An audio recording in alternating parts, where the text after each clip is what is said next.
guys, way back here. Had a problem uploading the first video, so I'll give this another shot. Just finished watching the NBA Finals a couple of hours ago. Really interesting game. I was both happy and both annoyed with the game. I was annoyed because the game overall was not played very well by either team. A lot of missed lands, a lot of bad shots, a lot of just really bad offense. I think that Van Gundy was right when he was saying that the story is bad offense, not good defense like Game 6 was. It was interesting. I think that if you had told me Chris Bosh and Ray Allen would combine for 0 points total, I would say, well, Miami got killed. And then if you further told me that Dwayne Wade would have a normal Dwayne Wade, but not a superb Dwayne Wade night of 24 points to go along with those two scoring 0, I'd say not a chance in hell. But LeBron James, incredible, was able to start hitting the long-range jump shot, and that opened up the paint. It's amazing what that does. Props to San Antonio. Perfect strategy in my opinion. Kawhi Leonard, incredible game. 19 points, 16 boards. That guy, he's got future. He's got a future. That's for sure. I look forward to seeing him become a bigger and bigger staple to the Spurs. I'd like to see him get more touches. He's got a real soft touch around the rim. He's got to work on that mid-range jump shot. Mid-range jump shot is not good at all. And then the long-range jump shot, he's a decent three-point shot, but overall he needs to really focus on his outside shooting and also, dribbling the basketball a little bit. The guy seems to not want to dribble very much, and I think he needs to learn to dribble a lot because he's so dynamic when he's got a full head of steam going into that paint. Really surprisingly looks similar to a poor man's LeBron in that standpoint, in the way he's so dynamic going to the rim. Not saying he's as good as LeBron. Nobody jump on my case for that. Speaking of LeBron, congratulations to him for another MVP season, MVP Finals. Spectacular job by him. Just took over. What do you have? 37 points or something like that? 37 points, I'm correct. 12 rebounds, 4 assists, 2 steals, and played some pretty darn good defense. Locked down Tony Parker. Held him to 3 for 12 shooting with only 4 assists, and that's probably the most important part of the aspect is that Tony Parker had 10 points, and Manu Ginobili had a pretty good night, 18 points for him. But that was it. Tim Duncan, Kawhi Leonard, and Manu Ginobili, and the rest of the Spurs were pretty forgettable. Danny Green especially struggled, 1 for 12. I might blame Popovich on that, but you probably should have pulled Danny Green out. Maybe given Gary Neal some more run. Probably Boris Diaw, who I'd use a little more effectively there, rather than Danny Green. It was clear he didn't have a shot going, probably wasn't going to get started. And Boris Diaw can hit the 3, he can stretch the defense a little bit, and he would provide some added size. So then he could go big against Miami, which I think would have helped. Tim Duncan, that guy's all heart. Tremendous game from Timmy. Really enjoyed. Pleasure to watch. Greatest power forward of all time. That was a comment that was made during the game. I'm going to disagree, and I'm going to disagree for 2 reasons. One, I'd like to lump Tim Duncan in with the centers. He plays like a center. He doesn't play like a power forward, in my opinion. He is a 7-footer. He is probably one of the biggest guys in the entire league.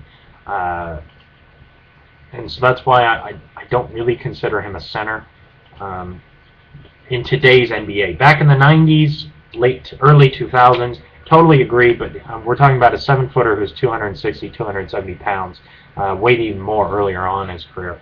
And I would still say Karl Malone is the best center of all time, or best power forward of all time. Just because Karl Malone, I don't want guys to forget about him. That guy was incredible for such a long stretch. We're talking into into his early 40s. That guy was playing 20 plus points per game, 10 plus boards. But don't get me wrong, Tim Duncan, career averages of 20 points, 11 boards, 2.2 blocks. Definitely will go down as one of the all-time greats. I would say top 50 player of all time. Um, I don't think this hurts his legacy at all. I'm not sure he would even be helped by winning another championship in terms of his legacy. But I don't really think he cares about his legacy. It sort of goes with that Spurs mentality. It's all about the team, not about the individual. Um, I'm so looking forward to seeing them make another run next season. I'd like to see them get a dynamic scorer. I think you need to pair a shooting, high-scoring shooting machine at shooting guard in place of Danny Green. I don't think he's ready for that. I'm just going to throw this out there. Monte Ellis was opted out of his contract. If the Spurs can figure out a way to sign him, and if they can get him to buy into the Spurs system, I think that can add a dynamic threat, a dynamic scoring threat out on the perimeter for them. And then Tony Parker, it should free him up a little bit to attack the lanes, to kick it into Duncan, to kick it into Kawhi Leonard. But I think that would help to take some pressure off of Tony Parker, so he doesn't have to handle the ball the entire minute, every second of every game. And then Monta Ellis would help to also replace Manu Ginobili, who is on his way out. I don't think there's too much left in that gas tank. He's taken quite a beating. Great player, but I just don't think he has much left to give. Tim Duncan's aged remarkably well. I think he'll continue to age well even next year. The reason I believe that is because he's never been a fast player. He's not really getting any slower than he already was, and he relies on his basketball IQ to score his points, to get his boards for his blocks, and then his leadership is the invaluable thing there. One of the great things that I think we saw during the game was when Tim Duncan walks over to Tony Parker, just grabs him by the scruff of the jersey and yanks him away from the referee, doesn't say a word, just hauls him and throws him over into the bench, and doesn't have to say anything. He leads by example, and I think that's so valuable to the Spurs. And then the relationship of him and Popovich, Popovich can yell and trash him, and then because Popovich is sitting there yelling, screaming at the top of his lungs to Tim Duncan's face, none of the other guys take it personally. Because if they're going to say to the best player on the team, the coach is going to yell at them, then of course the coach is going to probably yell at me if I'm one of the other players.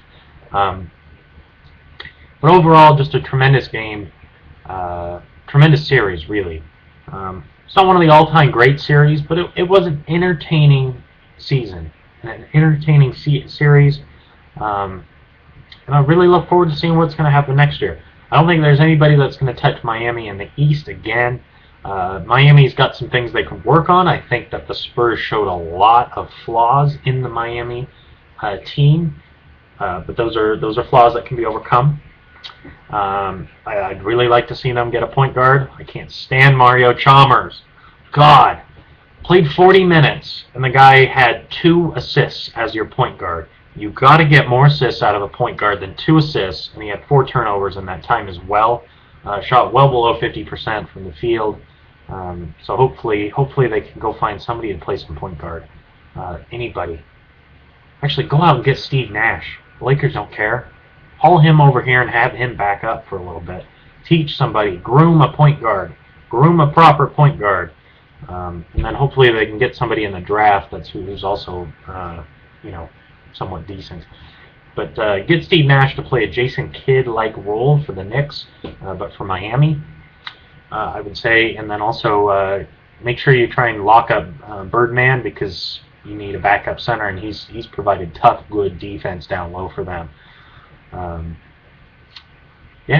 Tremendous series. Congratulations to the Spurs. Congratulations to LeBron James. Hats off to you guys.